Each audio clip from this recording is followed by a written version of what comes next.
Today I'm going to talk about Airbnb horror stories and how to get a great Airbnb and avoid a bad one.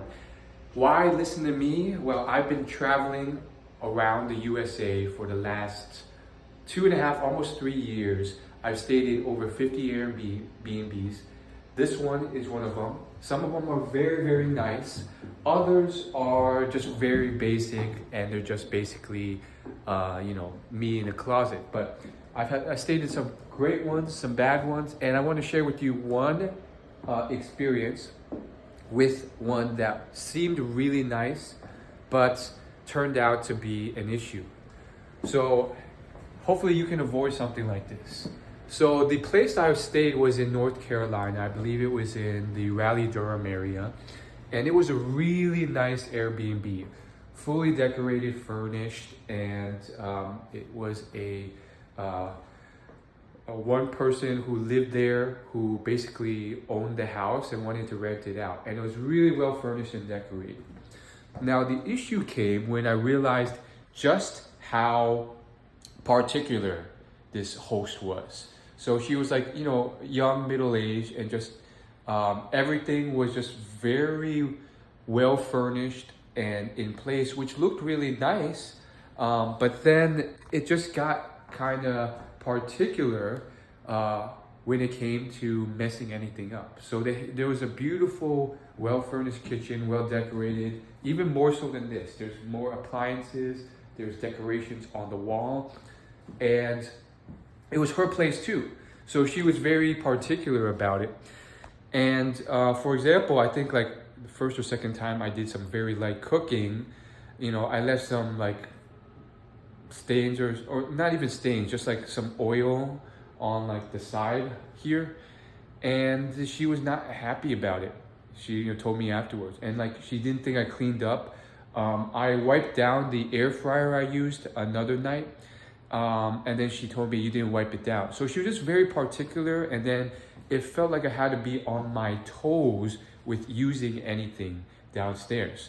So, I wouldn't say it was the worst place by any means, but it just became pretty aggravating. And at least for me, and I'm not saying I'm like a super clean freak, but I wasn't a messy person. That's something you got to watch out for. And then like the real disaster happened one time when I basically really had to go to the bathroom after waking up. And then another roommate was using the bathroom upstairs. So I went downstairs, went to the bathroom there, and it was just, there's all this sewage and junk. It was like something had spewed out of the toilet. It was some type of clog that had spewed out of the toilet. And while I was going into the bathroom, I saw the host talking on her phone. And guess what happened? Well, I really had to go. So I was like, okay, there's garbage everywhere. I'll go real quickly. And then, standing up. And then I'll talk to the host about this. And she basically was still on her phone, so I couldn't talk to her. And then I went back up to my room. And then shortly after, I got a message from her saying, did you just take a dump and like clog the toilet and like all this stuff come up? And I had to tell the truth, which was like, no, that was not me. I did go to the bathroom briefly there, but that sewage and everything was already there. I think there was a clog. So it didn't seem like she believed me, like she was skeptical, and that's the thing, like when you run into people who may have been burned or lied to in the past, they're going to be super skeptical about you, even if it wasn't you. So it just became a huge hassle where I should have over communicated, and I should have just held it and then gone upstairs, and then I should have communicated or waited for her to get off the phone or something. But I couldn't because I had to go back to work after waking up. And so she jumped to conclusions and she was skeptical about me the whole time. So that was one of the more disasters of a story. I don't think it was a huge disaster, but it was just like I was on my toes the whole time, stopped using the kitchen as much. And, she was just super skeptical. And then there's just a couple other things that happened that just made it even worse. I think the last big thing was she was basically upset because I had ordered one package to be delivered to her house. And that's another thing. If you're new to Airbnbs, the rules vary from house to house, but most of the time I found, at least in the US, they do not like it, or they would prefer you do not mail something to the house. Now, some hosts are really chill with it, but always ask beforehand. And I found sometimes if you have an Amazon order, probably best that you just have it delivered to the Amazon locker nearby.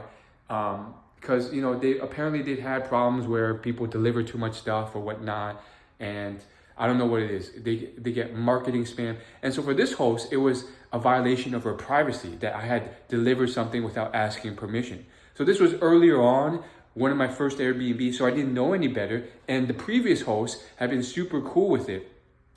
So she felt like her privacy had been violated, that I didn't ask permission, and it was this one package, but for her, it was a huge deal, and she was very upset about it, and she asked me to make sure there's no marketing mail that gets sent to her house, and so I promised her I would reach out to the company and make sure no marketing mail got sent, which I did. I made sure nothing got sent to that address, and so it was just another huge thing that made her even more skeptical and negative about me, and I don't think she left like a better review than I thought she would, but it wasn't like stellar, but it wasn't terrible either. I think it was like my 4-star review.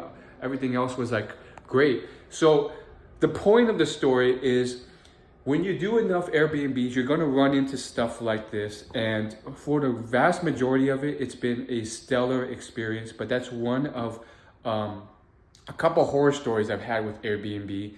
And the lesson is like you're gonna run into something like this eventually if you just go to enough Airbnbs.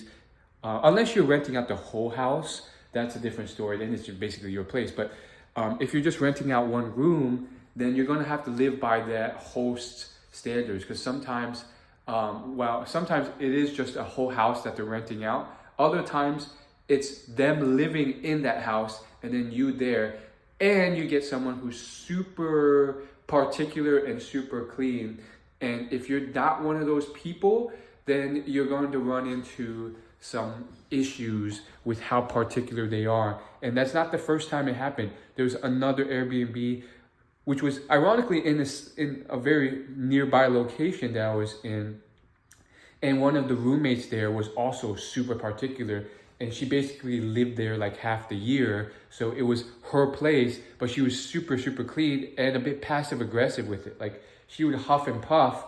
The first time she saw like me with, apparently there's a little bit of like a stain, like grease stain on the side here. I cleaned up this top area, but there's a bit here. She would huff and puff about it.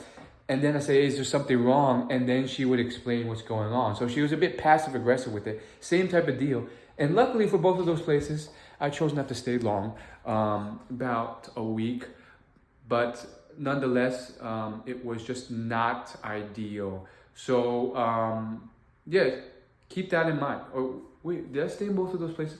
I think both of those places I ended up staying 2 weeks each. So that was another issue. Like you had to stay there for longer. But all that aside, I think, it is just something to be aware of. If you run into that, your best move if you're super messy is just to find another Airbnb, because then you have to be on your toes all the time and tolerate these particular people, and then just over communicate, leave a message. If they're on their phone and you figure out something out, let them know in a message so they don't blame you for a sewage spill that you didn't cause. And later on, I think that first host, she did admit, but it took a while. It took like a few days where she investigated the issue and called some people who were like running some like work to confirm that it was a sewage clog that had overflowed back up. So I had never seen anything like that. It was disgusting. And then she called me out for it for being disgusting. And I was like, why would I clog the toilet? And then how come some of the items in there are like really big? How would that have come out of my butt? But It was just really frustrating for a day or two, but I got through it. I thought I'd be banned from Airbnb from one bad review, and turns out she didn't even leave that bad of a review. So that's the story.